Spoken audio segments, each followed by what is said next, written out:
আসসালামু আলাইকুম সুপ্রিয় শিক্ষার্থীবৃন্দ, আশা করি সবাই ভালো আছো, নিরাপদে আছো এবং বাসায় আছো। আমি ফাতেমাতুজ জোহরা, প্রভাষক, Narayanganj high school and college, তোমাদের আজকের অনলাইন স্টাডি কার্যক্রমে তোমাদেরকে স্বাগত জানাচ্ছি। তো গত ক্লাসে আমরা কি পড়েছিলাম মনে আছে তো? গত ক্লাসে আমরা পড়েছিলাম আমাদের অধ্যায় 1 থেকে অর্থায়নের সূচনা চ্যাপ্টারটা শুরু করেছিলাম। যারা ফার্স্ট ইয়ার তাদের জন্য তো সম্পূর্ণ নতুন অধ্যায়, আর যারা দ্বাদশ শ্রেণীতে আছো তাদের জন্য এটা হচ্ছে রিভিশন করছি আমরা সেটা। তো রিভাইজ করতে গিয়ে তোমরা নিশ্চয়ই জানো যে সামনে তোমাদের আরও পরীক্ষা হবে। তো ওই পরীক্ষাটা আমরা চিন্তা করছি যে আমাদের এখান থেকে চিন্তা করা হচ্ছে যে সেটা এমসিকিউ পরীক্ষা হবে। তো এমসিকিউ পরীক্ষার জন্য আমি তোমাদেরকে এই চ্যাপ্টারটা সিলেবাসে দিয়েছি। তো যেহেতু এটা থিওরিটিক্যাল চ্যাপ্টার, এমসিকিউ কোশ্চেন করার সুযোগ কিন্তু এখানে কিন্তু অনেক বেশি, প্রতিটা লাইনে একটা এমসিকিউ। যেহেতু এখানে ইতিহাস আছে, তাছাড়া অনেক নীতিগুলো আছে, অর্থায়ন সম্পর্কে ধারণা আছে, অনেক রাইটারের নাম আছে যারা হচ্ছে বিভিন্ন এই যে আমাদের ফিনান্সের যে সূত্রগুলো যারা উদ্ভাবন করেছেন তাদের নামগুলো আছে।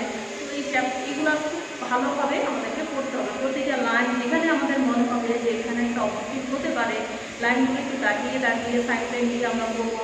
বা আমাদের সময় আমরা যেটা করতাম যে একটা খাতা নিতাম এবং খাতায় সেগুলো লিখে রাখতাম। ইম্পর্টেন্ট লাইন আমাদের যেটা মনে হতো সেটা হচ্ছে খাতায় লিখে নোট করে রেখে দিতাম এবং পরবর্তীতে জাস্ট একটু চোখ গলিয়ে নিতাম। যেহেতু এমসিকিউ নাম্বারগুলো তোমাদের হচ্ছে একদম পাকা নাম্বার, যদি রাইট হয় তাহলে কিন্তু সেখানে কিন্তু তোমার নাম্বার কাটার কোনো সুযোগ নেই। অন্যদিকে আমরা যদি থিওরিটিক্যাল কোশ্চেন অ্যান্সার করতে চাই সেখানে কিন্তু আমাদের নাম্বার কাটার সুযোগ থেকে যায়। অনেকের হাতের লেখার কারণে অনেকে দেখা গেলো একটা ওয়ার্ড বাদ গেল, সেখানে কিন্তু জ্ঞানমূলক কোশ্চেন কিন্তু আমরা নাম্বারটা দিতে পারি না, কেটে দিতে হয়। কিন্তু সেক্ষেত্রে এমসিকিউতে কিন্তু নাম্বার ওঠানোর সুযোগ অনেক বেশি আছে।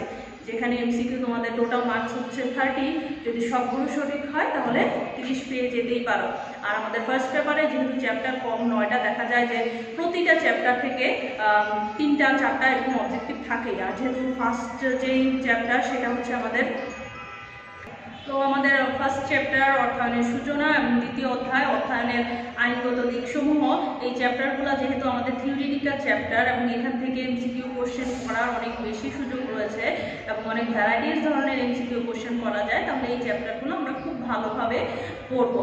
দরকার হলে আমাদের বইয়ের যে এমসিকিউগুলো আছে ওগুলো আমরা দেখতে পারি, প্লাস হচ্ছে আমরা একটু রিডিং করে নেবো, জাস্ট একটু চোখ বুলিয়ে নেওয়া, যেগুলো বুঝতে সমস্যা হবে সেগুলো বুঝে নিব। তাহলে হচ্ছে এই চ্যাপ্টারগুলো থেকে আমাদের কিন্তু এমসিকিউ মার্কস কাটা যাবে না। যে এমসিকিউগুলো আসবে 2টা চ্যাপ্টার মিলিয়ে, 3টা বা 6টা, 2টা মিলিয়ে ধরো 8টা এমসিকিউ পেলে তাহলে 8 নাম্বার, সেটা কিন্তু বিশাল একটা নাম্বার।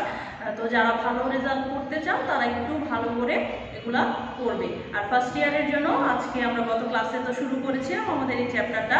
তো আজকে আমরা খুবই ইম্পর্টেন্ট জিনিস পড়বো।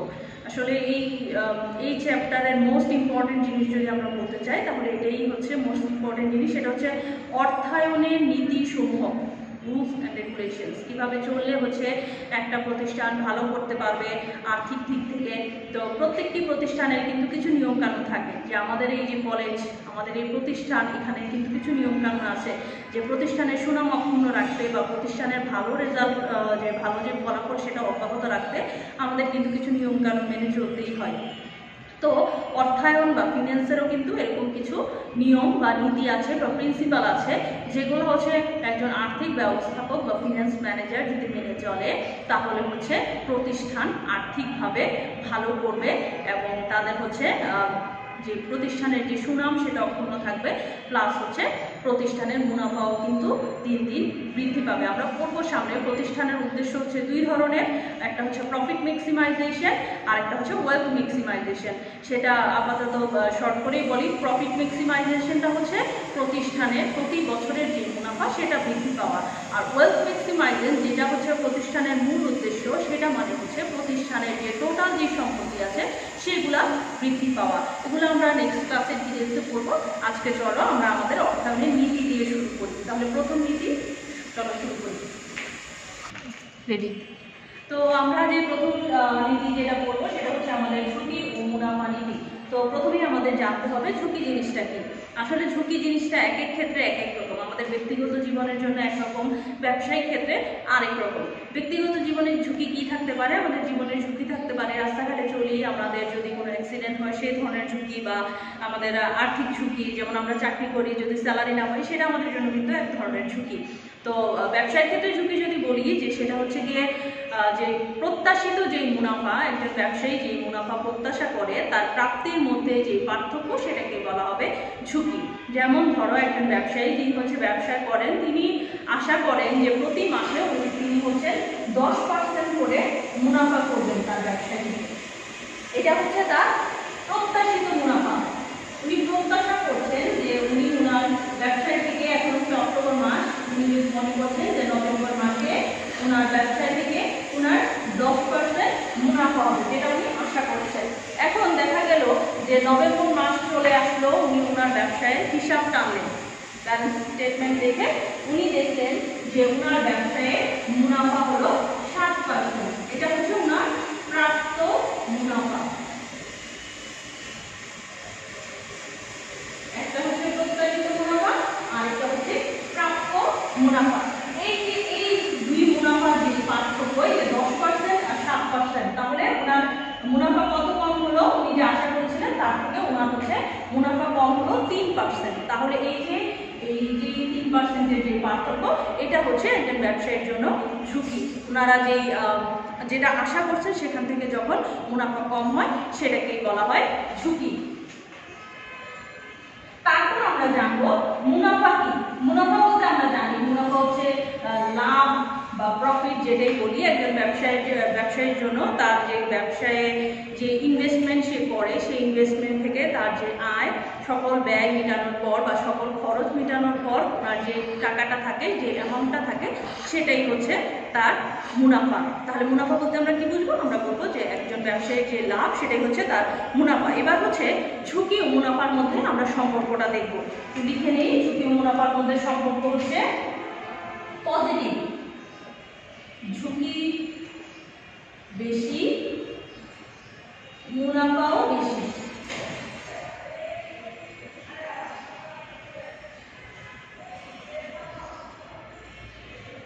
ঝুঁকি কম,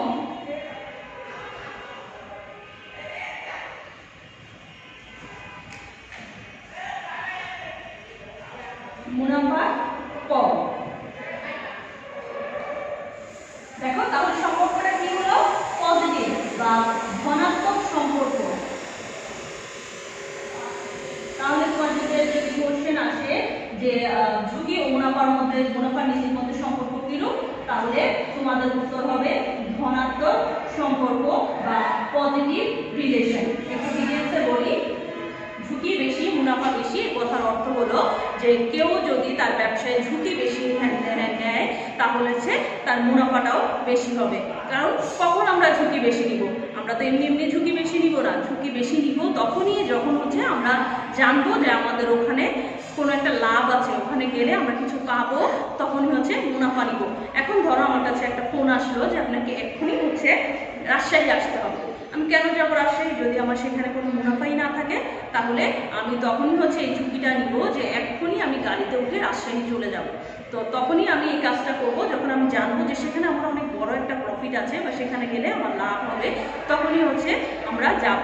তো ব্যবসায়ীরাও যে ঝুঁকিটা নেবে তখনই তারা ঝুঁকি বেশি নেবে যখন তারা জানবে তাদের জন্য, তারা যদি এই ব্যবসাটা শুরু করে বা এই ব্যবসায়ে আরও বেশি টাকা ইনভেস্টমেন্ট করে, বিনিয়োগ করে, তাহলে তাদের ঝুঁকিটা বেশি হবে। তো তাহলে আমরা দেখতে পেলাম যে ঝুঁকি বেশি, মুনাফা বেশি। আবার যারা ধরো ব্যবসায় করে কিন্তু মনে করে আমাদের আসলে এত প্রফিটের দরকার নেই, আয় ব্যয় সমান হলেই হবে, যে যত টাকা আয় করি তাদের কোনো মতে ব্যয়গুলো মিটিয়ে কোনোভাবে চললেই হলো, তাদের জন্য এটা যে ঝুঁকি কম, মুনাফা কম। তারা ঝুঁকি নিতে ভয় পায়, সেজন্য তারা মুনাফাটাও কিন্তু তত বেশি প্রত্যাশা করে না। ঠিক আছে, তাহলে এটা কিন্তু খুব ইম্পর্টেন্ট একটা কোশ্চেন, সৃজনশীল তোমাদের আসবে, ধরো একটা উদাহরণ দিয়ে বলবে এবং সেই উদাহরণ থেকে তোমাদের বুঝতে হবে যে এটা কোন নীতি। এখন একজন আর্থিক ব্যবস্থাপকের কাজ হচ্ছে এই ঝুঁকি ও মুনাফা নীতির মধ্যে সমন্বয় সাধন করা, যে কতটুকু ঝুঁকি নিলে তার ব্যবসায় প্রতিষ্ঠান হচ্ছে ভালো করবে, মুনাফা অর্জন করবে। এই আর্থিক ব্যবস্থাপক সকল ধরনের হিসাব নিকাশ করে এই ঝুঁকিটা নিবে। এখন আমি তোমাদেরকে একটা উদাহরণের সাহায্যে বোঝাতে চাই যে ঝুঁকি বেশি ঝুঁকি কম ঝুঁকিগুলি। দুই ধরনের বন্ড, ধরো বন্ড বা বিল তোমরা পড়েছো বাজারে আছে, একটা হচ্ছে ট্রেজারি বন্ড বা টি বন্ড আমরা যেটাকে বলি, এটা হচ্ছে সরকারি বন্ড।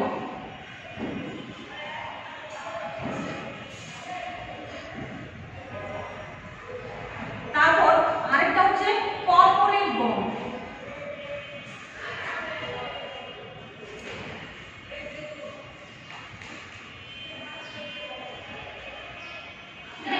বিভিন্ন ধরনের ব্যবসায়িক প্রতিষ্ঠানগুলো হচ্ছে এই ধরনের বন্ড ইস্যু করে।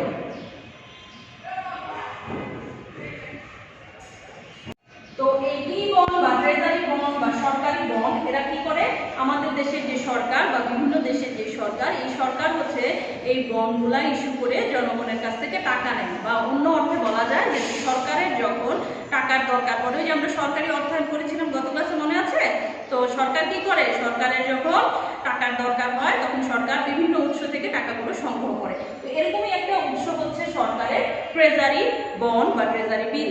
যখন স্বল্প মেয়াদে হবে, 1 বছরের জন্য টাকা নেবে সরকার আমাদের কাছ থেকে, সাধারণ জনগণের কাছ থেকে, সেটাকে আমরা বলবো ট্রেজারি বিল। আর যখন দীর্ঘমেয়াদের জন্য নিবে 10 বছর, 5 বছর, 10 বছর বা তার অধিক সময়ের জন্য, তখন সেটাকে বলবো আমরা ট্রেজারি বন্ড। এখন ব্যবসায়ীরা কি করে, বন্ডগুলো হচ্ছে সরকারের কাছ থেকে কিনে সরকারকে অর্থ ঋণ হিসেবে দেয়। এই ট্রেজারি বন্ডকে বলা হয় ঝুঁকি মুক্ত। কারণ হচ্ছে গিয়ে একটা দেশের সরকারকে আমরা ঝুঁকি মুক্ত বলতেই পারি, কারণ সরকার কিন্তু কখনো পালিয়ে যেতে পারবে না। কারণ হচ্ছে সরকার হয়তো এখন হচ্ছে আওয়ামী লীগ রাজনৈতিক আলাপ না, জাস্ট আমাদের বোঝার জন্য বলছি, হয়তো বিএনপি আসতে পারে বা অন্য কোনো দল নতুন যদি আসে। বিভিন্ন দেশে যেমন এখন ইউএসএতে হচ্ছে নির্বাচন হবে, ডোনাল্ড ট্রাম্প, জো বাইডেন, তাদের মধ্যে নির্বাচন চলছে, কিন্তু সরকার কিন্তু কখনো চলে যাবে না। একজন চলে গেলে আরেকজন আসবে, আরেকজন চলে গেলে আরেকজন আসবে। তো এই সরকারি টাকা কিন্তু লস হওয়ার কোনো সম্ভাবনা নেই। সরকারকে আমরা যখন টাকা দিব, সরকার যখন এই ট্রেজারি বন্ড ইস্যু করে আমাদের কাছ থেকে টাকা নেবে, তারা কিন্তু নির্দিষ্ট সময় পর পর আমাদেরকে তার উপর ইন্টারেস্ট দিবে। যেমন আমরা বলতে পারি সঞ্চয়পত্র, যেগুলা সরকার বিভিন্ন সময় আমাদের, সবসময় আমাদের ইন্টারেস্ট দেয় নির্দিষ্ট মেয়াদে, প্লাস হচ্ছে নির্দিষ্ট সময় পরে কিন্তু আমাদের টাকাটা আমরা ফেরত পাবো। তো এই জন্য ট্রেজারি বন্ডকে বলা হয় ঝুঁকিমুক্ত। এখন একজন ব্যবসায়ী যিনি হচ্ছেন ঝুঁকি নিতে চান না, কম ঝুঁকি নিতে চায় বা নিউট্রাল থাকতে চায়, তার মুনাফা বেশি দরকার নেই, সে হচ্ছে এই ট্রেজারি বন্ডে বিনিয়োগ করবে। অন্যদিকে এই যে কর্পোরেট বন্ড, যেগুলো হচ্ছে বিভিন্ন ধরনের কর্পোরেশন বা কোম্পানিগুলো ইস্যু করে, বড় বড় কোম্পানি, ধরো কারা ইস্যু করতে পারে, ব্লু চিপস কোম্পানি বলি আমরা এগুলা। ব্লু চিপস কোম্পানি বলতে বড় বড় কোম্পানি কর্পোরেট, সেগুলো হতে পারে ইউনিলিভার, হতে পারে বাটা, মাল্টিন্যাশনাল কোম্পানি যেগুলা, বা প্রাণ হতে পারে, প্রাণ আরএফএল যেটা। তো এই ধরনের কোম্পানিগুলা যখন টাকার দরকার হয়, তারা কি করে, এই ধরনের বন্ড, কর্পোরেট বন্ড বাজারে ছাড়ে। এই ধরনের বন্ডে আমরা যে বিনিয়োগ করি সেগুলো কিন্তু ঝুঁকি থাকে, কারণ ইন্টারেস্ট রেটটা কিন্তু সবসময় ফিক্সড হয় না, উঠানামা করতে পারে। এক এক কোম্পানির ইন্টারেস্ট রেট এক এক রকম হবে। প্লাস হচ্ছে যদি কোম্পানি বন্ধ হয়ে যায়, যেটা হচ্ছে সরকারি বন্ডের ক্ষেত্রে সেই ধরনের কোনো ঝুঁকি নেই, কিন্তু কর্পোরেট বন্ডের ক্ষেত্রে যদি কোম্পানি বন্ধ হয়ে যায়, তাহলে সেক্ষেত্রে আমাদের টাকাটা হচ্ছে লস হওয়ার সম্ভাবনাটা থেকেই যায়, ব্যবসায়ীরা লস হতে পারে। এই জন্য যারা হচ্ছেন, আবার দেখা যায় মুনাফাও বেশি হয়, যেহেতু ঝুঁকি বেশি নিবে মুনাফাও বেশি হবে, তাহলে যারা একটু মুনাফা বেশি করতে চায় তারা হচ্ছে এই ধরনের বন্ড বা কর্পোরেট বন্ডে হচ্ছে বিনিয়োগ করবে। এই যে ঝুঁকি বেশি নিবে তাদের যে একটা মুনাফা, সেটাকে আমরা কি বলবো, ঝুঁকি বেশি নিলে আমরা তো বলছি মুনাফা বেশি, সেটাকে বলা হয় রিস্ক প্রিমিয়াম বা ঝুঁকি অধিহার।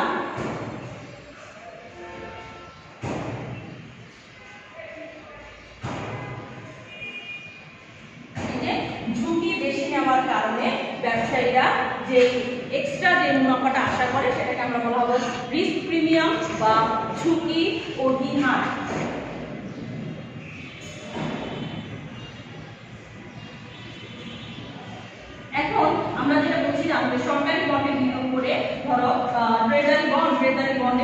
করে একজন ব্যবসায়ী উনি হচ্ছে 5% হারে বা 5% হারে হচ্ছে মুনাফা পাচ্ছে। অন্যদিকে কর্পোরেট বন্ড থেকে সে পাচ্ছে হচ্ছে যেহেতু ঝুঁকি বেশি নিল, সে কর্পোরেট বন্ডে যদি সেই কোম্পানি বন্ধ হয়ে যায় তাহলে হচ্ছে তার ঝুঁকি থাকবে, সেজন্য সে হচ্ছে 7% করে মুনাফা পাচ্ছে।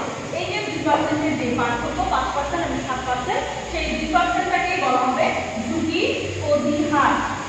মনে থাকবে যে ঝুঁকি বেশি নেওয়ার কারণে যে মুনাফাটা কোম্পানি আশা করে সেটাকে বলা হয় ঝুঁকি অধিহার। এখন সরকারি বন্ড যদি প্রশ্ন আসে যে কোন বন্ডকে ঝুঁকি মুক্ত বলা হয়, বা বলা যেতে পারে যে কোন বিনিয়োগ হচ্ছে ঝুঁকি মুক্ত, ব্যাখ্যা করো, সেটা তোমাদের অনুধাবনমূলক কোশ্চেন হিসেবে আসতে পারে। তখন তোমরা অবশ্যই লিখবে যে টি বন্ড বা ট্রেজারি বন্ড যেটা, সেটা হচ্ছে ঝুঁকি মুক্ত এবং সেটা হচ্ছে ব্যাখ্যা করে দিবে। তাহলে চলো আমরা আমাদের নেক্সট যে নীতি সেটাতে চলে যাচ্ছি। এবার 2 নম্বর যে নীতিটা পড়বো, আমাদের বেসিক্যালি 3টা নীতি আছে। একটা আমরা বলেছি একটু আগে ঝুঁকি ও মুনাফা নীতি। এখন আমরা পড়বো হচ্ছে তারল্য ও মুনাফা নীতি বা principal of liquidity and profitability. তো প্রথমে আমাদের জানতে হবে তারল্য জিনিসটা কি। তারল্য জিনিসটা হচ্ছে কোনো দ্রব্য বা বস্তু, তরল বলতে আমরা বুঝি আমাদের পানি আর 7 আপ, কিন্তু না, এখানে তরল বলতে কিন্তু ব্যবসায়িক ভাষায় তারল্য বলতে কোনো দ্রব্য বা বস্তু যত দ্রুত নগদে রূপান্তর করা যায় সেটাকেই বলা হয় ব্যবসায়ের ভাষায় তারল্য। এখন সেটা হতে পারে ক্যাশ টাকা তো অবশ্যই তরল, প্লাস হচ্ছে যে বিভিন্ন ধরনের বন্ড বিল আমরা বললাম, সেগুলা কত দ্রুত বাজারে বিক্রি করে টাকা নিয়ে আসা যায় ক্যাশ টাকা, বা হতে পারে গয়না, সোনার গয়না, ডায়মন্ডের গহনা যেটাই বলি, সেগুলো বিক্রি করে কত দ্রুত হচ্ছে আমরা সেই টাকাটা ক্যাশে রূপান্তর করতে পারি, সেটাকেই বলা হয় তারল্য। এখন ব্যবসায়িক ভাষায় সেটা হতে পারে কোনো জমি, কোনো দালান কোঠা বা অন্য কোনো সম্পদ বা মজুত পণ্য হতে পারে। মজুত পণ্য বলতে যে ব্যবসায়ীরা যে পণ্যগুলো উৎপাদন করে সেগুলো রাখা একটা গোডাউনে কিন্তু রেখে দেওয়া হয়, সেগুলোকে বলা হয় মজুত পণ্য। এখন এই পণ্যগুলো কত দ্রুত বিক্রি করে বাজারে টাকা নিয়ে আসা যায় সেটাকে বলা হয় তারল্য। এখন এই তারল্য কিন্তু যে আমাদের ব্যবসায়ের যে প্রফিটেবিলিটি আছে সেটার উপরে কিন্তু একটা ব্যাপক ইম্প্যাক্ট ফেলে। এখন একজন আর্থিক ব্যবস্থাপকের কাজ হচ্ছে সেই নীতিগুলা কিভাবে কত টাকা হাতে রাখলে, ক্যাশ রাখলে ব্যবসায় মুনাফা ব্যাহত হবে না, বা কত টাকা রাখলে হচ্ছে ব্যবসায় সঠিকভাবে আমরা সচল রাখতে পারবো, সেটা হচ্ছে একজন আর্থিক ব্যবস্থাপকের কাজ। এখন এই দুইটা নীতির মধ্যে সম্পর্ক হচ্ছে ঋণাত্মক বা নেগেটিভ। তারল্য বেশি, মুনাফা কম।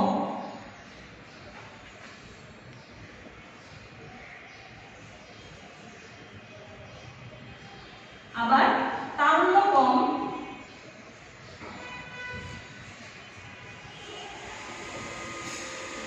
মুনাফা বেশি।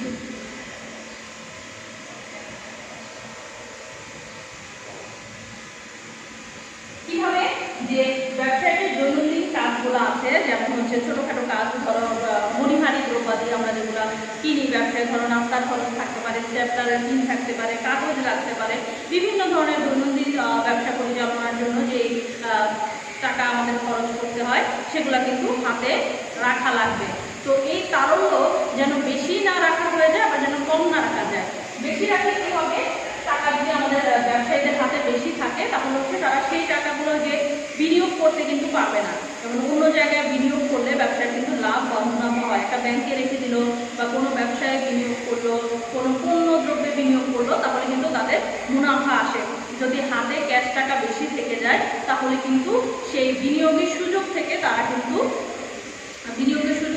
পিছিয়ে পড়ছে, সেটাকে বলা হয় সুযোগ ব্যয়। যে টাকাগুলো হাতে রেখে দিলাম অন্য জায়গায় বিনিয়োগ না করে, এই যে অন্য জায়গায় বিনিয়োগের যে সুযোগটা আমরা ছেড়ে দিচ্ছি তার কিন্তু একটা ব্যয় আছে, সেটাকে বলা হয় সুযোগ ব্যয় বা অপরচুনিটি কস্ট। তো এই টাকা বেশি রাখার কারণে যে আমরা বিনিয়োগ করতে পারলাম না, তার জন্য কি হলো, মুনাফাও কিন্তু করতে পারবো না। যেহেতু বিনিয়োগ করছি না, তাহলে আমি আমার ব্যাগে যদি টাকা রেখে দিই, ধরো আমার ব্যাগে এখন একটা 5 লক্ষ টাকার চেক আছে, আমি কোথাও রাখলাম না, জাস্ট ব্যাগে নিয়ে আমি ঘুরছি, তাহলে কিন্তু আমার কোনো মুনাফা হবে না। অবশ্যই সেই টাকাটা আমার কোথাও ইনভেস্ট করতে হবে, কোনো ব্যাংকে রাখতে হবে, তখনই কিন্তু আমি মুনাফাটা করতে পারবো। তার মানে আমরা যদি টাকা বেশি রাখি তাহলে হচ্ছে ব্যবসায়ে মুনাফা হবে না, মুনাফাটা কম হবে। আবার আমরা যদি কম রাখি সেক্ষেত্রে কি হবে, আবার দেখা গেল গেল যে টাকাই রাখলাম না হাতে। এই যে বললাম ব্যবসায় প্রতিদিনের যে খরচ সেগুলো মেটাতে গেলে কি করতে হবে, আমরা একটা বন্ডে বিনিয়োগ করে ফেলেছি 10 বছরের জন্য, সেই বন্ডকে আমি ভাঙতে যাব? অবশ্যই না। ব্যাংকে একটা এফডিআর করে রেখে দিলাম, ফিক্সড ডিপোজিট 5 বছরের জন্য। এখন এই ব্যবসায় প্রতিদিনের 1000 টাকা 500 টাকা, তার জন্য কি আমি ব্যাংক থেকে আমার 10,000 টাকা আমার সেই 5 বছরের যে এফডিআর সেটা ভেঙে নিয়ে আসবো? অবশ্যই না। বা প্রতিদিনের যে খরচ তার জন্য কি আমি আমার স্বর্ণের গহনা বিক্রি করব? অবশ্যই না। এই টাকাটা কিন্তু আমার হাতে থাকতে হবে। এখন এটা যদি না থাকে তখন কি হবে, এই যে আমরা বিভিন্ন দ্রব্যাদি কিনি, তো ব্যবসায়ের ক্ষেত্রে এই যে পাওনাদার ওরা কি করবে, এসে আমাদের বলবে যে আমাদের টাকা দিন টাকা দিন। যদি টাকা না দিতে পারি সেক্ষেত্রে কি হবে, ওরা বাইরে গিয়ে আবার বলবে যে এই প্রতিষ্ঠানে আমি হচ্ছে মালামাল বিক্রি করেছিলাম কিন্তু ওরা আমাকে টাকা সময় মতো দেয়নি, বা আমি গিয়েছি আমাকে ঘুরিয়েছে, আজকে কালকে পরশু এরকম করে ঘুরিয়েছে। তখন কি হবে, ব্যবসায় সুনাম কিন্তু নষ্ট হবে। প্লাস হচ্ছে প্রতিদিনের যে উৎপাদন ব্যয়, কোনো কিছু যদি কিনতে হয়, যদি আমাদের হাতে টাকা না থাকে সেক্ষেত্রে কি হবে, যে উৎপাদন কিন্তু আমাদের প্রোডাকশন কিন্তু বন্ধ হয়ে যাবে টাকার অভাবে। সেই জন্য টাকা আবার কমও রাখা যাবে না। তো এই টাকাগুলো ব্যালেন্স করে রাখতে হবে। টাকা বেশিও রাখা যাবে না, কমও রাখা যাবে না। বেশি রাখলে হচ্ছে মুনাফা ব্যাহত হবে, আবার কম রাখলে সেটা আমরা অন্য জায়গায় বিনিয়োগ করতে পারবো, ঠিক আছে, কিন্তু আমাদের যে দৈনন্দিন যে চলতি দায়গুলো আছে সেগুলো কিন্তু আমরা মেটাতে পারবো না। তাই একজন আর্থিক ব্যবস্থাপকের কাজ হচ্ছে এই যে দুটা নীতি, তারল্য মুনাফা নীতি, এটা হচ্ছে সঠিকভাবে ক্যালকুলেশন করে কি পরিমাণ টাকা রাখলে ব্যবসায়ের মুনাফাও ব্যাহত হবে না, প্লাস হচ্ছে ব্যবসায়ের চলতি দায় মেটাতে পারবে সেটা নির্ধারণ করতে পারবে। তো দুইটা নীতি আমরা বললাম, এখন আমরা আমাদের 3 নম্বর নীতিতে চলে যাচ্ছি। তো 3 নম্বর আমাদের যে নীতি সেটা হচ্ছে পোর্টফোলিও বৈচিত্র্যায়নের নীতি। এখানে একটা লাইন লিখে দিয়েছি, দেখো, do not put all your eggs in one basket. মানে তোমাদের সবগুলো ডিম, তুমি যদি একজন ডিম ব্যবসায়ী হও তাহলে অবশ্যই তোমার সবগুলো ডিম একটা ঝুড়িতে রাখবে না। একটা ঝুড়িতে রাখলে কি হবে, যদি পড়ে যায় সবগুলো ডিম শেষ। ঝুড়ি যদি কোনো কারণে হাত থেকে পড়ে যায় তাহলে সবগুলো ডিম শেষ এবং ব্যবসা একদম লাটে উঠে যাবে। তো আমাদের এইবারের যে নীতিটা সেটা হচ্ছে এরকমই একটা নীতি, পোর্টফোলিও নীতি। তার জন্য এখন আমাদের জানতে হবে যে পোর্টফোলিওটা কি জিনিস। পোর্টফোলিও বলতে একটা জিনিসে বিনিয়োগের জায়গায় একাধিক জিনিসে আমরা হচ্ছে বিনিয়োগ করবো, বা একটা ব্যবসায় বিনিয়োগ না করে একাধিক ব্যবসায়ে বিনিয়োগ করা। ধরো তুমি একজন ব্যবসায়ী বা তোমার বাবা একজন ব্যবসায়ী, তার কাছে 10 লক্ষ টাকা আছে। এটা দিয়ে সে কি করতে পারে, দোকান দিতে পারে, একটা দোকানও দিতে পারে, একাধিক দোকানও দিতে পারে, বা একটা দোকানে একাধিক পণ্যদ্রব্য রাখতে পারে, বা এক ধরনের ব্যবসায়ী করতে পারে। এখন তোমার বাবা যদি একজন কাপড়ের ব্যবসায়ী হয়, সেক্ষেত্রে কাপড় আমরা শীতকালে আমাদের হচ্ছে কিছু গরম বস্ত্র উলের কাপড় দরকার হয়, এবং গরমকালে কি আমাদের একদম পাতলা সুতির কাপড় দরকার হয়। আমরা গরমকালে তো উলের কাপড় পরা যাবে না, বা শীতকালেও আমরা কিন্তু সুতির কাপড় পরে থাকতে পারবো না। এখন তোমার বাবা যদি শুধু শীতের কাপড়ের ব্যবসা করে, তখন কি হবে, শীত তো আমাদের দেশে 2 মাস থাকে বা সর্বোচ্চ 3 মাস, কিন্তু বাকি যে 9 মাস তখন কিন্তু আমাদের গরম কাপড়ের দরকার হয়। এখন যারা শীতের কাপড়ের ব্যবসায়ী তারা বাকি 9 মাস কি করবে, যদি বসে থাকে হবে, 3 মাসের ব্যবসায় কিন্তু 9 মাস চলা যাবে না। তাই কি করতে হবে, যদি 2 ধরনের কাপড়েরই ব্যবসা করে, শীতকালে শীত বস্ত্র এবং গরমকালে যে আরামদায়ক যে বস্ত্র বা কাপড় আছে সেগুলোর ব্যবসায় যদি করে, তাহলে হচ্ছে মুনাফা বেশি হবে বা ঝুঁকি কিন্তু কমে যাবে। আবার ধরো একজন ব্যবসায়ী, সে কি করে, শুধু যে সানসিল্ক শ্যাম্পু তার কাছে থাকে। তো সানসিল্ক শ্যাম্পু থাকার কারণে কি হবে, আমরা সবাই তো আর সানসিল্ক ইউজার না, সবাই কিন্তু সানসিল্ক শ্যাম্পু ইউজ করি না। বা ধরো মোবাইল কোম্পানিগুলো যারা হচ্ছে শুধু স্যামসাং যারা বিক্রি করে, তারা স্যামসাংই বিক্রি করছে, যারা ওপ্পো করে তাদের কাছে শুধু ওপ্পোই থাকে, যারা নোকিয়া তাদের কাছে নোকিয়াই থাকে। এক্ষেত্রে কি হবে, যারা স্যামসাং ইউজার তারা কিন্তু শুধু ওই স্যামসাংয়ের যে আউটলেট সেখানেই যাবে, আবার যারা ওপ্পো ইউজার তারা কিন্তু স্যামসাংয়ের সেই আউটলেটে যাবে না। তাই একজন বুদ্ধিমান ব্যবসায়ীর কাজ কি হবে, এক জায়গায় বিনিয়োগ না করে একাধিক জায়গায় যদি বিনিয়োগ করে তাহলে কিন্তু তার ঝুঁকি কমে যাবে।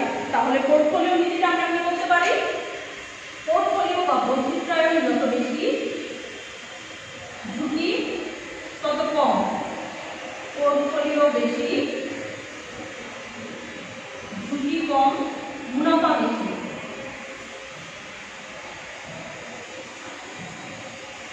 আবার যদি পোর্টফোলিও কম হয়, শুধু এক ধরনের ব্যবসায় হয়, সেক্ষেত্রে কিন্তু ঝুঁকি থেকে যায়।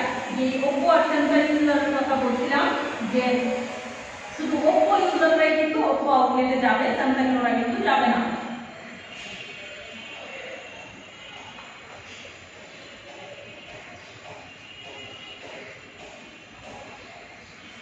তো দেখো এই যে পোর্টফোলিও বেশি ঝুঁকি কম এবং পোর্টফোলিও কম ঝুঁকি বেশি, এই তিনটা নীতি যে আর্থিক ব্যবস্থাপক বা ফিন্যান্স ম্যানেজার যে এই তিনটা নীতির মধ্যে হচ্ছে ভারসাম্য বজায় রাখতে পারে সেই ব্যবসায় প্রতিষ্ঠানই হচ্ছে বেশি সফল হবে। এবং যেই আর্থিক ব্যবস্থাপক এই ধরনের এই তিনটা নীতির মধ্যে ভারসাম্য রক্ষা করতে পারবে না সেই ব্যবসা প্রতিষ্ঠানের ঝুঁকি বেশি থাকে এবং সেই আর্থিক ব্যবস্থাপককে কিন্তু ব্যর্থ হিসেবে বলা হবে, যে ওনার উপর এত বড় দায়িত্ব ছিল কিন্তু উনি প্রতিষ্ঠানের যে আর্থিক যে কার্যাবলীগুলো আছে সেগুলো ব্যালেন্স না করতে পারার কারণেই প্রতিষ্ঠানটা কিন্তু ঝুঁকির মুখে পড়ে গেছে। তাহলে তুমি যদি ভবিষ্যতে একজন ফিন্যান্স ম্যানেজার হতে চাও, তুমি যদি ব্যবসা করতে চাও, তাহলে তোমাকে অবশ্যই এই নীতিগুলো মাথায় রেখে ব্যবসা করতে হবে। তাহলে চলো আমরা আমাদের আজকের যে সেকেন্ড টপিক সেখানে চলে যাচ্ছি। এখন আমরা যে টপিকসটা পড়বো সেটা একটু ভিন্ন ধরনের, সামাজিক দায়বদ্ধতা বা সোশ্যাল রেসপন্সিবিলিটি। এখন সোশ্যাল রেসপন্সিবিলিটিটা কি? আমি আমার ব্যবসা করবো, এখানে আবার সামাজিক দায়বদ্ধতা আবার কি?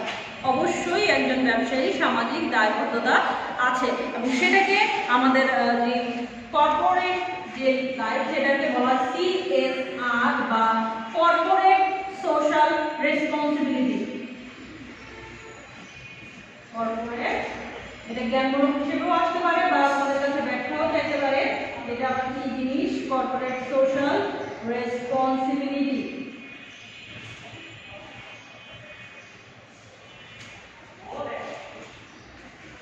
এটা হচ্ছে যে ব্যবসায়ীদের যারা ব্যবসা করে, বড় বড় ব্যবসা প্রতিষ্ঠান, তাদের যে সমাজের প্রতি যে দায়িত্ব আছে সেটাকেই বলা হয় কর্পোরেট সোশ্যাল রেসপন্সিবিলিটি। তার মানে হচ্ছে যারা ব্যবসায় করে তাদের কিন্তু শুধু নিজেদের মুনাফার কথা চিন্তা করলেই হবে না, তাদের হচ্ছে কি থাকতে, তাদের কর্মচারী আছে, কর্মচারীদের ভালো মন্দ দিক তাদের দেখতে হবে, প্লাস হচ্ছে তারা যে ব্যবসা করে যে পরিবেশ, প্রাকৃতিক পরিবেশের কথা চিন্তা করতে হবে, পরিবেশ দূষণ করলে হবে না। যেমন আমাদের কলকারখানাগুলো থেকে কি হয়, কালো ধোঁয়া নিষ্কাশিত হয়, বা হচ্ছে অনেক সময় দেখা যায় যে কারখানাগুলো ওরা কী করে, যেগুলো হচ্ছে নদীর পাড়ে ওদের যে বজ্রগুলো আছে সেগুলো কিন্তু নদীতে দেখা যায় পাইপলাইন দিয়ে দেয়, সেখান থেকে আমাদের নদীগুলো কিন্তু দূষিত হচ্ছে। এই ধরনের দূষণগুলো করা যাবে না। প্লাস হচ্ছে তাদের আশেপাশে অন্য যে ব্যবসায়ীগুলো আছে নীতির দিক থেকে ওই ব্যবসায়ীদের সাথে অসদাচরণ করা যাবে না, ব্যবসায়ীদের সাথে ভালো ব্যবহার করতে হবে এবং আশেপাশে যে ব্যবসায়ীরা আছে তারা যেন কোনোভাবে ক্ষতিগ্রস্ত না হয় সেদিকটা খেয়াল রাখতে হবে। প্লাস হচ্ছে যারা ভোক্তা, স্পেশালি আমরা যারা ভোক্তা, আমরা যেন স্যাটিসফাইড থাকি, আমাদেরকে কি করা যাবে না, মেয়াদ উত্তীর্ণ পণ্য কিন্তু দেওয়া যাবে না। বা খাবারের দোকান, আমরা যে রেস্টুরেন্টগুলোতে যাই অনেক সময় দেখা যায় যে PSTI বা ম্যাজিস্ট্রেট যাচ্ছে, সেখানে যে বাসি পণ্য সেখানে আছে, দেখা গেল যে মরা মুরগি আমাদেরকে ফ্রাই করে দিচ্ছে বা তেলা পোকা পাওয়া যাচ্ছে খাবারে। প্রতিদিনই কিন্তু এই ধরনের ভেজাল যে বিরোধী অভিযানগুলো চলছে এবং সেগুলো কিন্তু বিভিন্ন রেস্টুরেন্টে পাওয়াও যাচ্ছে। এই ধরনের কাজগুলো করা যাবে না। আমরা যারা ভোক্তা আছি তাদের প্রতি তাদের কিছু নৈতিকভাবে তাদের কিছু দায়িত্ব আছে, প্লাস হচ্ছে আমাদের দেশের যে সরকার সেই সরকারের প্রতিও তাদের কিন্তু দায়িত্ব আছে। যেমন সরকারকে ট্যাক্স দিতে হবে রেগুলার, দেশের সুনাম ক্ষুণ্ণ রেখে, দেশের সুনাম যদি ক্ষুণ্ণ হয় এই ধরনের কোনো ব্যবসায় কিন্তু করা যাবে না। তাহলে চলো আমরা ডিটেলসে সেগুলো এখন একটু দেখে নিচ্ছি। প্রথমেই যে দায়িত্ব ব্যবসায়ীদের, তার প্রথমে হচ্ছে তাদের ক্রেতা ও ভোক্তার প্রতি দায়িত্ব। কারণ ভোক্তারা হচ্ছে ব্যবসায়ের প্রাণ। আমরা যারা ভোক্তা আছি, ভোক্তারই আছি পণ্যের, আমরা যদি পণ্য না কিনি তাহলে কি হবে, ব্যবসায় কিন্তু ব্যর্থ হয়ে যাবে এবং ব্যবসায় লস হবে। যে ধরনের পণ্য বাজারে চলেই না সেই ধরনের পণ্য যদি ব্যবসা করে তাহলে কি হবে, অনেক বড় ধরনের লসের মুখে পড়তে হবে। তাহলে আমরা যারা ক্রেতা বা ভোক্তা আছি আমরা যেন সন্তুষ্ট থাকি সেটার দিকে যে ব্যবসায়ীরা আছে তাদের লক্ষ্য রাখতে হবে। প্রথমে কি করতে হবে, পণ্যের বাজার যে মূল্য আছে পণ্যের মূল্য স্থিতিশীল রাখতে হবে। যেমন এখন দেখো আলুর দাম কিন্তু অনেক বেশি, আলু, চাল, ডাল যেটাই করি, পেঁয়াজের দাম হঠাৎ করে কিন্তু অনেক বেড়ে যায়। গত বছরও যেটা হয়েছিল, এই ধরনের হঠাৎ করে বাড়তে দেওয়া যাবে না। আমরা যারা সাধারণ ক্রেতা আছি, সাধারণ মধ্যবিত্ত যারা আছি, ওরা দেখা গেল কি, যেহেতু পেঁয়াজের দাম গত বছর 250 টাকা পর্যন্ত হয়ে গিয়েছিল, তখন মানুষ কিন্তু পেঁয়াজ যারা ভোক্তা ছিল বা ক্রেতা ছিল তারা কিন্তু কিছুটা হলেও অনেক কমে গিয়েছিল, পেঁয়াজ কেনা মানুষের বাজারে। তো এই ধরনের হঠাৎ করেই বাড়তে দেওয়া যাবে না। বা এখন যে আলুর দাম যে অনেক বেশি, দেখা গেল গরিবরা কিন্তু কি করতো, আলু ভর্তা দিয়ে ভাত খেতে পারতো, কিন্তু এখন এই যে আলুর যে দাম, সেই কারণে কিন্তু এখন আলু বিক্রয় কিন্তু বাজারে কমে গিয়েছে। তারপর কি করতে হবে, ভালো মানের পণ্য ক্রেতাদের সরবরাহ করতে হবে।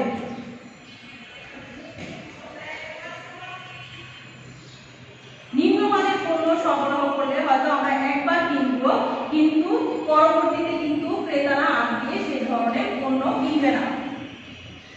একবার ব্যবহার করে যখন দেখা গেল যে পণ্যটি হচ্ছে খারাপ, তখন হচ্ছে এই ধরনের পণ্য কিন্তু ক্রেতারা আর বাজার থেকে কিনবে না। তাই যেহেতু যেন ক্রেতারা ভালো মানের পণ্য পায়, সেই দিকটা হচ্ছে যে ব্যবসায়ীরা আছে তাদের খেয়াল রাখতে হবে। তারপর হচ্ছে নতুন নতুন পণ্য বাজারে নিয়ে আসতে হবে।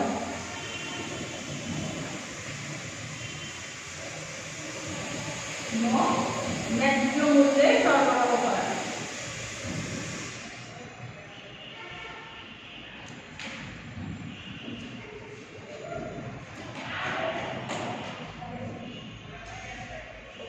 সাবানের কথাই চিন্তা করো, এক এক সময় এক এক ফ্লেভারের আসে। বা আমরা যদি খাবারের কথাই চিন্তা করি, বার্গারের কথা চিন্তা করি, তোমাদের সবার নিশ্চয়ই অনেক পছন্দ, চিজ বার্গার আছে, বিফ বার্গার আছে, চিকেন বার্গার আছে, অনেক ধরনের খাবার। তো এরকম নতুন নতুন জিনিস কিন্তু বাজারে নিয়ে আসতে হবে, এবং তার যে দাম সেটা কিন্তু যেন ন্যায্য মূল্যে হয়। কারণ বেশি দামের পণ্য কিন্তু ক্রেতাদের চাহিদা কিন্তু সেই পরিমাণে থাকে না। যাদের টাকা বেশি তারাই সেই বেশি দামের পণ্যগুলো কিনতে পারে, আর যারা আমার নিম্নবিত্ত বা মধ্যবিত্ত তাদের কিন্তু এত টাকা খরচ করার সামর্থ্য নেই। তো ক্রেতাদেরকে ন্যায্য মূল্যে নতুন নতুন পণ্য সরবরাহের নিশ্চয়তা দিতে হবে ব্যবসায় প্রতিষ্ঠানকে। এরপর হচ্ছে শ্রমিক কর্মচারীদের প্রতি দায়িত্ব। এরপরে 2 নম্বর যে দায়িত্বটা ব্যবসায় পালন করতে হবে, অবশ্যই তাদের হচ্ছে শ্রমিক কর্মচারীদের প্রতি দায়িত্ব। কারণ যারা এই পণ্যগুলো উৎপাদন করবে বা পণ্য উৎপাদনের সাথে প্রত্যক্ষ পরোক্ষভাবে জড়িত, তারা হচ্ছে প্রতিষ্ঠানের শ্রমিক কর্মচারী। শ্রমিক কর্মচারী যদি না থাকে, শুধুমাত্র মেশিনের উপর ভরসা করে কিন্তু পণ্য উৎপাদন করা যাবে না। সেই পণ্যগুলো দেখাশোনা করা বা পণ্যগুলো প্যাকেজিং করা, উৎপাদন করা থেকে শুরু করে প্যাকেজিং করা, বিক্রয় করা, তার সাথে কিন্তু অনেক কর্মচারী জড়িত থাকে। তো তাদের যে দিকগুলো দেখতে হবে সেটা হচ্ছে, প্রথমে তাদেরকে ন্যায্য বেতন পরিশোধ করতে হবে। উপযুক্ত এবং ন্যায্য বাজারের সাথে সামঞ্জস্য রেখে তাদের যে পারিশ্রমিক সেটা পরিশোধ করতে হবে। প্লাস হচ্ছে বছরে বছরে যে ইনক্রিমেন্ট থাকে সেটাও কিন্তু দিতে হবে। দেখা গেল যে 10 বছর আগে শ্রমিক যে বেতন পেত, সেই বেতনই যদি 10 বছর পরেও পায়, তাহলে তার সংসার চালানো কিন্তু কঠিন হয়ে পড়বে। প্লাস হচ্ছে শ্রমিকদের যেই দেখাশোনা করা, শ্রমিকরা যদি কোনো দুর্ঘটনায় পতিত হয়, দেখা যায় অনেক মেশিনারি যেগুলো ঝুঁকিপূর্ণ কাজ থাকে, সেখানে যদি শ্রমিকরা কোনো দুর্ঘটনায় পতিত হয়, সেক্ষেত্রে শ্রমিকদের চিকিৎসার ব্যয়ভার বহন করা, প্লাস হচ্ছে শ্রমিকদের যে পরিবার আছে তাদের দেখাশোনা করা, সেগুলোও কিন্তু একজন ব্যবসায়ীর সামাজিক দায়িত্বের মধ্যে পড়ে। এরপর হচ্ছে শ্রমিকদের বিভিন্ন ধরনের বোনাস দেওয়া, প্রমোশন দেওয়া, এগুলা ব্যবসায়ের সামাজিক দায়বদ্ধতার মধ্যে পড়ে। এরপর হচ্ছে বিনিয়োগকারীদের প্রতি দায়িত্ব। বিনিয়োগকারী বলতে 3 নম্বর যেটা, সেটা হচ্ছে বিনিয়োগকারীদের প্রতি দায়িত্ব। বিনিয়োগকারী কারা? যারা হচ্ছে ব্যবসায়িক ইনভেস্টর, ব্যবসায়ী যারা ইনভেস্ট করে। এর মধ্যে শেয়ার হোল্ডার হতে পারে, বন্ড হোল্ডার হতে পারে। বন্ডের মাধ্যমে কি করে? ঋণ নেয়। আর যে শেয়ার হোল্ডার আছে তাদেরকে কি করে? মালিকানা পত্র বিক্রি করে প্রতিষ্ঠানের মালিক বানায়। তো এখন যারা তাদের প্রতিষ্ঠানে ঋণ দিচ্ছে, তাদেরকে কিন্তু নির্দিষ্ট হারে সুদ প্রদান করতে হয়, এবং সেই সুদটা যেন তারা সঠিক সময়ে পায় এবং নির্দিষ্ট সময়ে পায়, সেই দায়িত্বটা কিন্তু ব্যবসায়ীদের সামাজিক দায়বদ্ধতার মধ্যে পড়ে।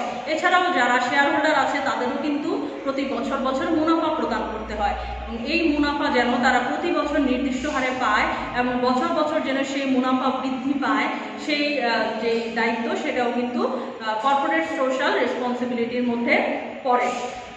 তো এই যে তারা যে ইন্টারেস্টগুলো দিচ্ছে, এই বন্ড হোল্ডারদের ইন্টারেস্টগুলো দেওয়ার পরে নির্দিষ্ট সময় পরে তাদের টাকা যে প্রাপ্তি, ধরো কোনো বন্ড হোল্ডারের কাছ থেকে তারা হচ্ছে ঋণ নিল 5 বছরের জন্য, এখন এই 5 বছরের পরে যেন মূল টাকাটা সহ ফেরত পায়, এটারও কিন্তু নিশ্চয়তা প্রদান করতে হবে। তারপরে আমরা যদি আসি সরকারের প্রতি দায়িত্ব।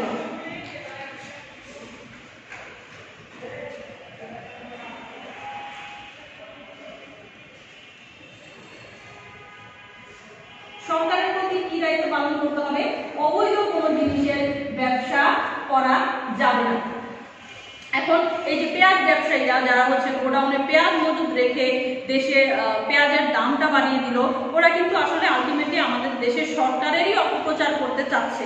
কারণ হচ্ছে এই যে জিনিসপত্রের দাম বেশি, আলটিমেটলি কি করবে, অন্যান্য দেশগুলো যখন আমাদের দেশের এসব নিউজ দেখে তখন তারা মনে করে এটা আসলে আমাদের সরকারের গাফিলতি, যে সরকার এই বাজারটা নিয়ন্ত্রণ করতে পারছে না। এরা আসলে আলটিমেটলি করে কি, সরকারের দেখা যায় বদনাম করার জন্যই এই জিনিসগুলা করে থাকে। তো এরকম জিনিস করা যাবে না। সরকারকে ঠিকমতো আমদানি, আমরা যখন কোনো বিদেশ থেকে আমদানি করি সেই ট্যাক্সগুলো সঠিকভাবে দিতে হবে, প্লাস হচ্ছে যে ইনকাম, ব্যবসার যে ইনকাম সেই ইনকাম ট্যাক্সগুলো দিতে হবে। তারপর এমন কোনো ব্যবসা করা যাবে না বা সরকার বহির্ভূত, সরকারকে না জানিয়ে এমন কোনো ধরনের ব্যবসা করা যাবে না যেটা হচ্ছে আমাদের দেশের জন্য ক্ষতি হয়। এই যে বিভিন্ন ধরনের ড্রাগসের ব্যবসা করে সেগুলো কিন্তু আমাদের দেশের জন্যই খারাপ, ইয়াবা বা বিভিন্ন ধরনের আফিম এই টাইপের যে ব্যবসাগুলো করে আলটিমেটলি কিন্তু আমাদের দেশের জন্যই এগুলো খারাপ। তো সরকারকে না জানিয়ে বা বিভিন্ন ধরনের লাইসেন্স নিতে হয় ব্যবসা করতে, তোমরা জানো যে ট্রেড লাইসেন্স নিতে হয়, যে কর্পোরেট যে লাইসেন্সগুলো থাকে সেগুলো নিতে হয়, না নিলে কিন্তু ব্যবসা করা যাবে না। সেগুলো যদি না করে তার মানে সরকারকে কিন্তু তারা জানাচ্ছে না যে তারা ব্যবসা করছে। তো সরকারকে জানিয়েই কিন্তু এই ব্যবসাগুলো করতে হবে এবং সরকারের যে দায়িত্ব, যে ট্যাক্স দেওয়া বা সরকারকে যে ফিগুলো দেওয়া সেগুলো কিন্তু দিতে হবে। প্লাস হচ্ছে আমাদের দেশের জনগণের প্রতি তাদের কিছু, সাধারণ জনগণের প্রতি তাদের কিছু দায়িত্ব থাকে। সাধারণ জনগণের প্রতি কি দায়িত্ব? তাদের হচ্ছে যে আমরা যারা চাকরি করি তারা হচ্ছে এই কোম্পানিগুলোতে চাকরি করি, দেশের বেকার যে শ্রেণী আছে তাদেরকে হচ্ছে তাদের সেই কোম্পানিগুলোতে চাকরি দিতে হবে এবং হচ্ছে ন্যায্য বেতন পরিশোধ করতে হবে। প্লাস হচ্ছে সাধারণ জনগণের প্রতি যে দায়িত্বগুলো আছে, অনেক সময় দেখবে যে ইউনিলিভার তারা কি করে, বিভিন্ন ধরনের ডেন্টাল ক্যাম্প পরিচালনা করে, নৌকা বা হচ্ছে লঞ্চ ভাড়া করে তারা হচ্ছে বাংলাদেশের যে বিভিন্ন প্রত্যন্ত অঞ্চলগুলো আছে সেখানে যাচ্ছে এবং সেখানে গিয়ে গিয়ে তাদের হচ্ছে এই ডেন্টাল সার্ভিসগুলো দিয়ে থাকে। প্লাস হচ্ছে তোমরা রাস্তায় দেখবে যে বিভিন্ন জায়গায় গাছ লাগিয়ে লিখে দেওয়া হয় যে এই ব্যাংক, ইউসিবি ব্যাংক বা ন্যাশনাল ব্যাংকের সৌজন্যে বিভিন্ন জায়গায় জায়গায় হচ্ছে ওরা গাছ লাগায়, রাস্তায় লাগায়। তাছাড়া বিভিন্ন পার্কগুলো সেগুলো উন্নয়ন করে দিচ্ছে। প্লাস হচ্ছে অনেক সময় দেখা যায় বিভিন্ন ধরনের ক্যাম্প করে জনগণের সুবিধার্থে। তো এই কাজগুলো হচ্ছে যে ব্যবসায়ীরা আছে তাদের করতে হবে, তাহলে হচ্ছে তাদের সুনাম যেমন বাড়বে, তাদের সরকারের প্রতি দায়িত্ব সঠিকভাবে পালন করবে, আমাদের দেশের জনগণের প্রতিও সঠিকভাবে দায়িত্ব পালন করবে। তো তোমরা যখন ব্যবসায়ী হবে আশা করি তোমরাও আমাদের সমাজের প্রতি যে দায়িত্ব, যে কর্পোরেট সোশ্যাল রেসপন্সিবিলিটি সেগুলো অবশ্যই পালন করবে এবং আমাদের দেশকে ভবিষ্যতে আরও এগিয়ে নিয়ে যাবে। কারণ তোমরা যেহেতু কমার্শিয়াল স্টুডেন্ট, আমরা আশা করতেই পারি যে তোমাদের মধ্যে কেউ কেউ অনেক বড় ব্যবসায়ী হবে এবং আমাদেরকেও চাকরি দিবে এবং আমাদের দেশে যে বেকার জনগোষ্ঠী আছে তাদেরকেও চাকরির সুবিধা দিবে। প্লাস হচ্ছে সরকারের প্রতি, জনগণের প্রতি যে দায়িত্বগুলো আছে সেগুলো পালন করবে। তাই বলে এখন যে পালন করবো না তা কিন্তু না, এখনও আমরা আমাদের দায়িত্বগুলো সঠিকভাবে পালন করব। আমাদের পরিবেশ পরিষ্কার পরিচ্ছন্ন রাখবো, বড়দের সম্মান করব, ছোটদের আদর করব, আমাদের যে পড়ালেখা আছে মোস্ট ইম্পর্টেন্টলি সেটা কিন্তু অবশ্যই করতে হবে। এটাও কিন্তু আমাদের একটা সামাজিক দায়বদ্ধতা। কারণ আমরা যদি পড়ালেখা না করি, ভালোভাবে রেজাল্ট না করি, কেউ যদি ফেল করি, তাহলে কিন্তু আমাদের দেশের সরকারের কিন্তু সুনাম ক্ষুণ্ণ হবে, প্লাস আমাদের যে প্রতিষ্ঠান তারও কিন্তু সুনাম ক্ষুণ্ণ হবে। আশা করি তোমরা সেটা খেয়াল রাখবে। ততদিন পর্যন্ত ভালো থাকো, সুস্থ থাকো, নিরাপদে থাকো। আল্লাহ হাফেজ।